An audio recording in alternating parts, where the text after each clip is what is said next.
बातमी क्रिकेट विश्वातून.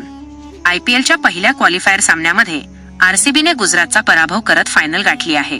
पहिल्यांदा बॅटिंग करताना आरसीबीने 20 ओव्हरमध्ये 5 बाद 254 धावांचा डोंगर उभारला होता. कर्णधार रजत पाटीदार याने 93 धावांची दमदार खेळी केली. त्यासोबतच विराट कोहली आणि कृणाल पंड्या यांनी 43 धावांच्या खेळी महत्त्वाच्या ठरल्या. या लक्ष्याचा पाठलाग करताना गुजरातचा संघ 162 वर ऑल आउट झाला. राहुल तेवतियाने सर्वाधिक 63 धावांची खेळी करत आरसीबीचा विजय लांबवला. परंतु दुसऱ्या बाजूने साथ न मिळाल्याने गुजरातचा तब्बल 92 धावांनी मोठा पराभव झाला.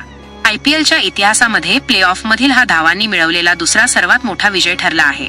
या विजयासह आरसीबी संघ 5व्यांदा तर सलग दुसऱ्यांदा फायनलमध्ये गेला आहे. सामन्याचा हिरो ठरलेला आरसीबीचा कर्णधार रजत पाटीदारने 33 चेंडूत 5 चौकार 9 षटकारांच्या मदतीने झंझावाती 93 धावांची खेळी केली. यासह त्याने संघाला सलग दुसऱ्यांदा फायनलमध्ये प्रवेश करून दिला आहे.